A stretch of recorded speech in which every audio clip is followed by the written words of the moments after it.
I assembled this board of clippings from the Scarsdale Inquirer when I retired in 2015. I just picked some random stories that I had enjoyed writing and a bunch of editorials that I enjoyed writing and received awards for. This picture here is of our award-winning year in 1993. We won more prizes from the New York Press Association than any other newspaper. So that was very exciting. This picture is when we had our centennial in 2001, and we put out this edition of the story of our century, which was a great labor of love, where we detailed every decade from the paper's founding to 2001. So one April Fool's, we put out a page that was an April Fool's edition, sort of making fun of various things in the village. There was ongoing disputes about the development of Freightway, which I've noticed continue to this day. And so I made up this story about the village was going to open a Disney park in Freightway, and it was going to be called Nonpartisania, after the nonpartisan system that Scarsdale is so proud of. And then I made fun of the Board of Architectural Review, which some people thought was too overbearing on telling them how to design their houses. And I said there's going to be a new committee called the CIA, the Community on Interior Aesthetics.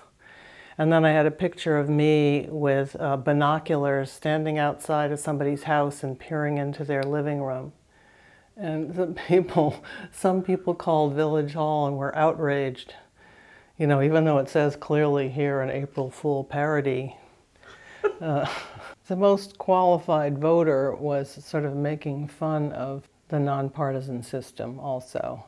We were going to choose a most qualified voter who was going to stand in for everybody in Scarsdale, and that was they were going to find somebody who could trace their ancestry back to 1701 in Scarsdale, and that person was going to be a stand-in for everyone. So that also made my job fun, to come up with different headlines and humor. I also used some personal milestones, like this editorial I wrote called Going Forth. I wrote when my youngest daughter was graduating from high school. And I think it was something that many people could relate to. What is it about? It's about the various stages of letting go as your children grow up, starting with when she's a toddler, holding onto the coffee table and taking her first steps, and then when she's 8 years old, learning how to ride a bike, and you're letting go of the bike, and it goes on up to, you know, the learning how to drive, and stop stomping on the brake every time your daughter takes the wheel, and then, you know, ending up with high school graduation, when you really have to say, you know, you're free. Go for it. You know, I'm not hovering over you anymore. This Love Has Many Guises editorial. I wrote this because at the time there was not much acceptance of gay people, and especially when AIDS erupted, there was a lot of prejudice and anger and fear. So I wrote this editorial, Love Has Many Guises, about, you know, promoting the idea of gay acceptance and gay marriage. And I also had a personal connection to that because my brother died of AIDS. So it was another instance where I took something that was very personal to me and sort of expanded it to advocate for a position. This editorial is about needing to change the age at which we reported on arrests. I felt that we needed to give kids a little more latitude, but it had to be a policy. We can't just say, oh, I personally know this kid and he's a good guy, so I'm not going to put this arrest in the police report. It had to be a policy, and we had to stick to it absolutely. And I felt we needed to give kids the benefit of the doubt, because sometimes they were reported in an arrest and the case ended up being dismissed. And so I felt that wasn't fair to have this in print forever when the case could be dismissed later on. Mm-hmm. So I wrote an editorial about saying the policy needed to be changed, and we changed it. Yes, I consulted with the village justice, the police, family counseling before I made this recommendation. That was the first story I won a prize for at the Press Association. And I was single in Scarsdale myself, having left my husband, so I sought out other people who were single and interviewed them.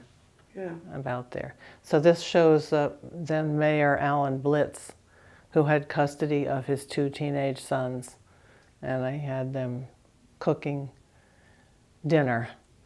And the photographer, I told the photographer to bring an apron, make Alan Blitz wear this apron, which he didn't want to do. So I said, in case you're wondering if photos are ever set up, they are.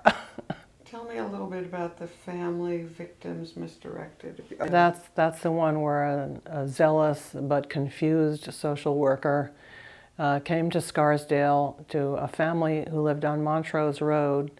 She was responding to a report of a family who lived in Montrose, New York.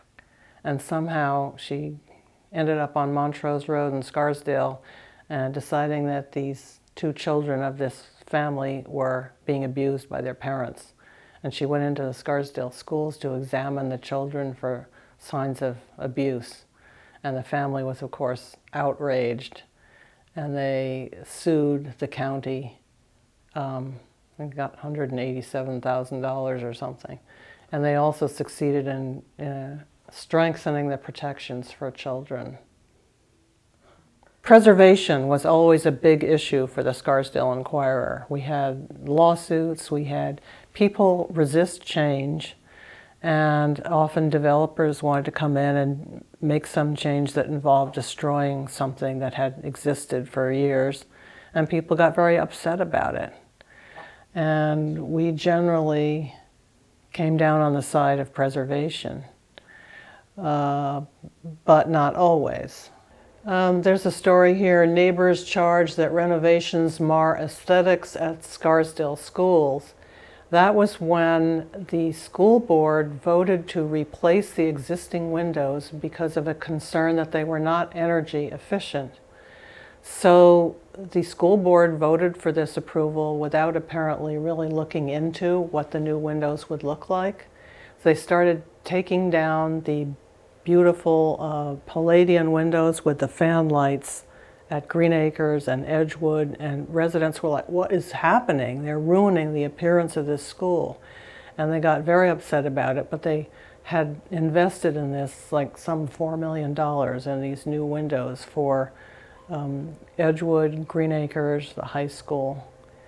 And they were going ahead with this. One of the things they did was cover the fan lights, the beautiful white fan lights, with brown aluminum panels. So it looked horrible, but they felt they had committed to this and they couldn't change it.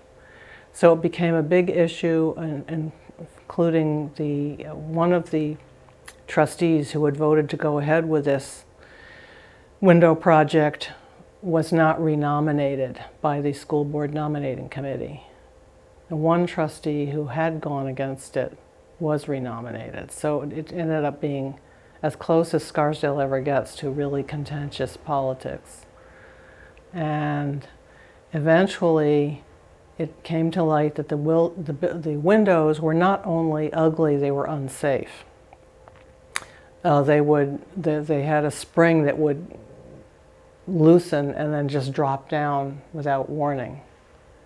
So one of the anti-window people, Mike Anastas, he snuck into Quaker Ridge School and he took a melon and he put it on the windowsill under the window, and then he showed how the window would just come crashing down on the melon.